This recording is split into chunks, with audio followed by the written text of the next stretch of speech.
Hello, नमस्कार. लज्जत जेवणाची या चॅनलवर आपले स्वागत आहे. मित्रमैत्रिणींनो, आज मी चटणी बनवणार आहे. ती आहे कढीपत्ता चटणी. त्यासाठी लागणारे साहित्य पुढीलप्रमाणे. आता चटणी करायची आहे, त्यासाठी मी हा कढीपत्ता बाजारातून जेव्हा आणला तेव्हा त्याच्या काड्या वगैरे सगळ्या काढल्या आणि त्याची खराब जे कढीपत्ता होता तो मी काढून टाकले आणि छान स्वच्छ असं त्याला धुवून घेतले. चाळणीवर नितळत ठेवलं आणि थोडा वेळ पंख्याखाली वाळत ठेवलं. ते बघा, ह्याच्यातला पाण्याचा मॉइश्चर निघून गेलं आहे. आता मी त्याला भाजून घेते. गॅसची फ्लेम मंद ठेवलेली आहे.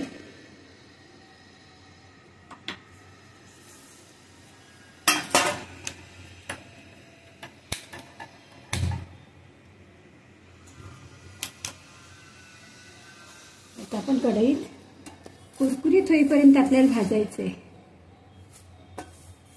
तुम्ही जर वाळवलेला तुमच्याकडे असेल कढीपत्ता त्याची सुद्धा आपण चटणी करू शकतो. एक्स्ट्रा आपण जेव्हा जास्त कढीपत्ता आणतो कधी कधी तो खराब होऊन जातो.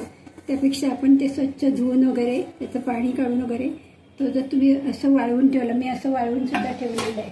कधी घरात कढीपत्ता नसेल तर हा कढीपत्ता आपण असं वापरू शकतो. ते बघा, याची सुद्धा तुम्ही चटणी करू शकता. ह्याचं मी पंख्याखाली वाळवलेला आहे, उन्हात नाही वाळवायचा. उन्हात जर वाळवला तर पिवळसर पडतो. आता ह्याचा बघा कलर जसाचा तसा आहे. हा मी पंख्याखाली वाळवलेला आहे. कधी नसेल घरात कढीपत्ता तर आपण हा वापरू शकतो.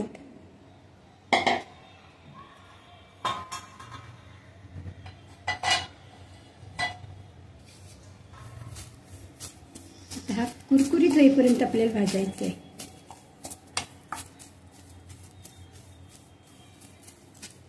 याच्याबरोबर आपले शेंगदाणे, लाल मिरची, जिरा असं सगळं साहित्य घ्यायचं आहे. सुकं खोबरं सगळं भाजून घ्यायचं आहे आपल्याला. हे सगळं साहित्य दाखवते तुम्हाला नंतर. भाजतानाच दाखवते सगळं साहित्य.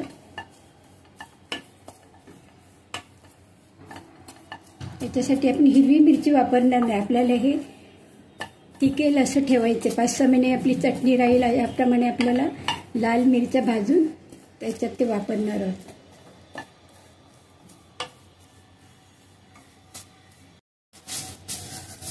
थोडा थोडा कुरकुरीत होत चाललेलं आहे असं, पण आपल्याला अजून भाजावं लागेल. ऐकत भाजायला सुरुवात झाली आहे. ते अजून कुरकुरीत व्हायला पाहिजे, म्हणजे ती चटणी जास्त दिवस टिकते.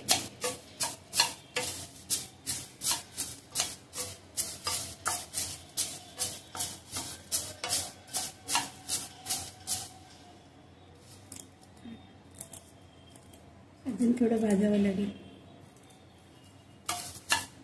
अजून कुरकुरीत करावं लागेल त्याला. कढीपत्ता मी घेतले, एवढी वाटी, ही वाटी आहे म्हणजे मसाल्यातलीच आहे. ते मी शेंगदाणे घेतले. आपल्याला कढीपत्त्याची चटणी करायची आहे, त्याच्यामुळे कढीपत्त्याचं प्रमाण जास्त पाहिजे. आपल्याला टेस्ट कढीपत्त्याची पाहिजे, त्यासाठी ती शेंगदाणे आपण कमी प्रमाण वापरत नाही.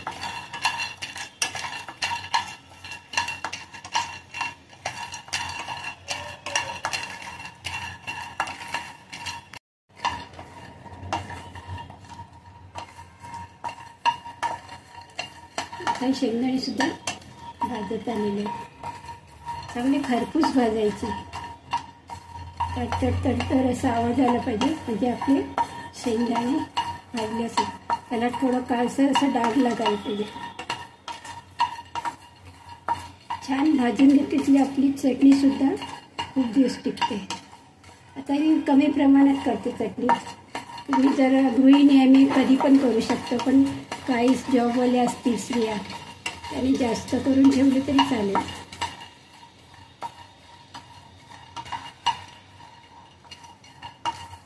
तोंडी लावण्यासाठी घरात कधी काय नसलं तर आपण साईडला चटणी, लोणचं असं घेतोच. खिचडी आहे, पुलाव आहे, भाकरी, चटणी पण आपण थोडंसं तेल टाकलं या चटणीमध्ये तरी पण ते आपण भाकरीबरोबर सुद्धा खाऊ शकतो.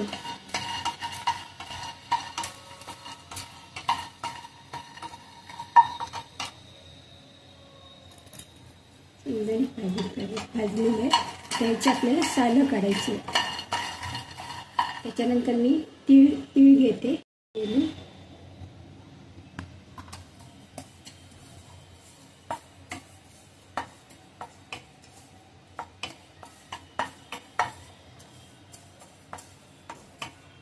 थोडं सुकं खोबरं सुद्धा घ्यायचं.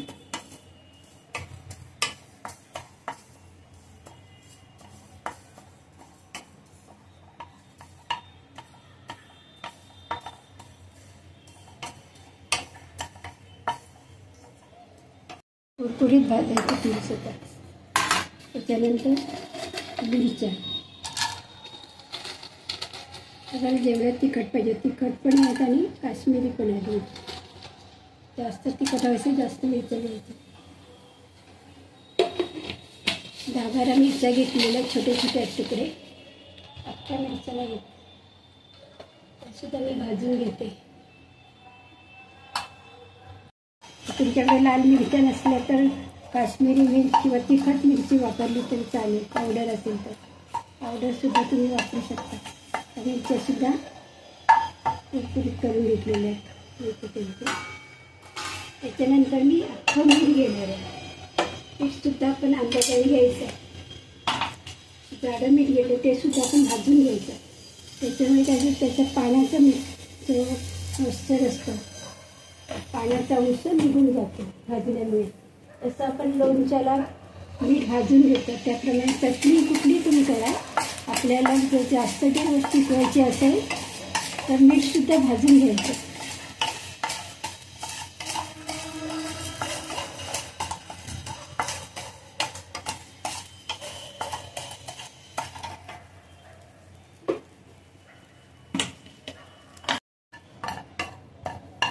चालू आहे.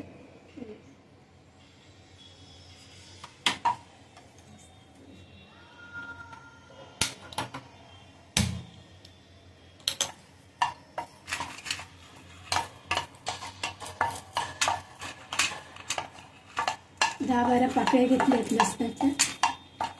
त्यासुद्धा भाजून घ्यायच्या. त्याच्यानंतर सुकं खोबरं आपण भाजून घेऊया.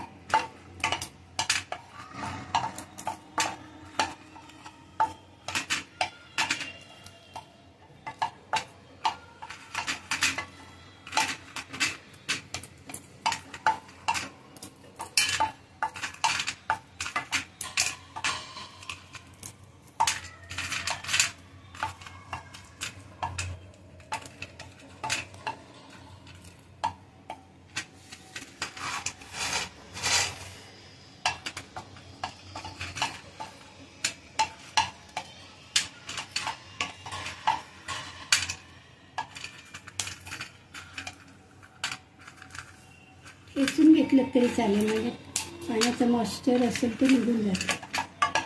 तर मी ते काढून घेते.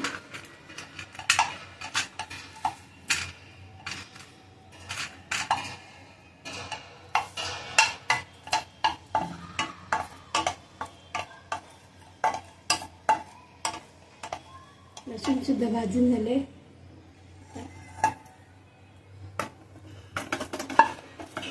इथे मी थोडे धणे घेतलेले ते सुद्धा भाजून घेतलेले आणि थोडंसं जिरा घेतलेले.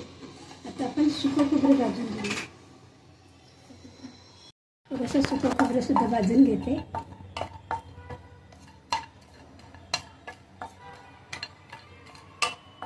छोटी वाटी सुकं खोबरं घेतले. आपल्याला फक्त कढीपत्त्याची चटणी करायची. कढीपत्त्याचं जास्त करून आपल्याला त्याचा स्वाद यायला पाहिजे. यासाठी मी हे सगळं बाकीचं साहित्य थोडं थोडं घेतलेलं आहे. कढीपत्ता खाल्ल्याने आपले केसाचा प्रॉब्लेम कमी होतो. केस गळायचे थांबतात. त्याच्यासाठी आपल्याला आपल्या भाज्या आहेत किंवा आमटी करतो, डाळ करतो, त्याच्यात कढीपत्ता समावेश करायला पाहिजे. मुलं काय करतात, फोडणीला आपण जेव्हा कढीपत्ता टाकतो तर मुलं बाजूला काढून ठेवतात जेवताना. त्यासाठी काय करायचं, आपण कढीपत्ता असं वाळवून त्याची पावडर करून ठेवायची आणि मग ते आपल्या आमटी किंवा भाज्यांमध्ये टाकलं तर मुलांना सुद्धा कळत नाही, असंच त्याच्या पोटात सुद्धा ती जाते कढीपत्ता. खूप जण फोडणीतला कढीपत्ता काढून टाकतात, त्यासाठी त्याची पावडर करून ठेवा. जास्तीत जास्त आपल्या जेवणामध्ये कढीपत्त्याचा समावेश करून घ्या. चटणी आहे, पावडर कढीपत्त्याची, भाज्यांमध्ये आमट्यामध्ये आवर्जून कढीपत्ता टाकायला पाहिजे. त्याच्यामध्ये केसाचे वगैरे प्रॉब्लेम असतात त्या निघून जातात.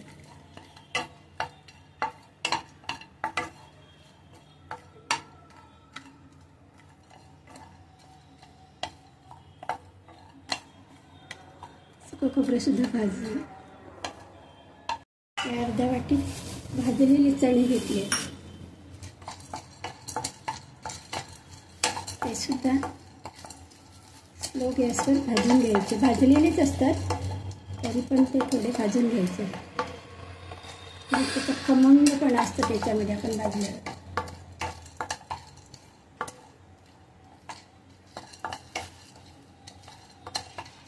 भाजलेली डाळ असते ते आपण चिवड्यामध्ये वापरतो, ती डाळ. कच्ची चणा डाळ नाही घ्यायची.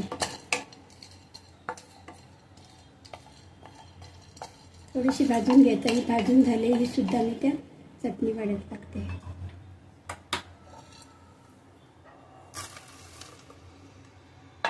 आता मला साहित्य दाखवते. ते घेतलेलं आहे मी कढीपत्ता भाजून घेतलेलं आहे.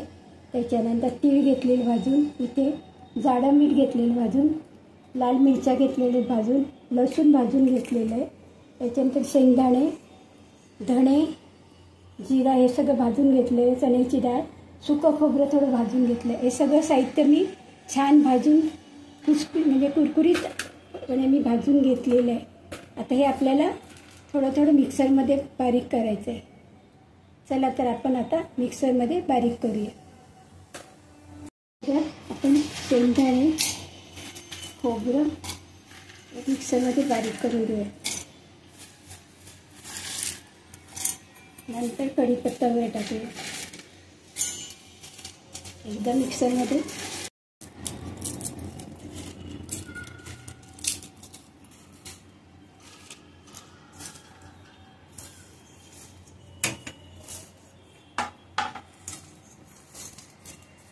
तीळ सुद्धा टाकूया. तीळ सुद्धा टाकले आणि एकदा मिक्सरमध्ये आपण फिरवून घेऊया. नंतर कढीपत्ता टाकूया. कढीपत्ता आणि मीठ नंतर टाकते. एकदा फिरवून घेते.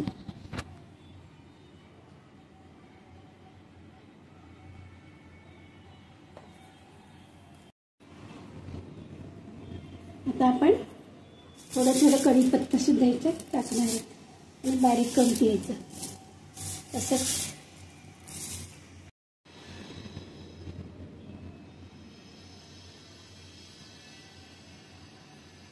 आणि थोडं थोडं आपल्याला वाटून घ्यायचं आहे कढीपत्ता टाकून. त्याप्रमाणे मीठ टाकते. हे मिक्सरला बारीक करून घेते. बनवलेली कढीपत्ता चटणी ही रेसिपी तुम्हाला आवडली असल्यास लाईक करा, शेअर करा, सबस्क्राईब करा. थँक्यू.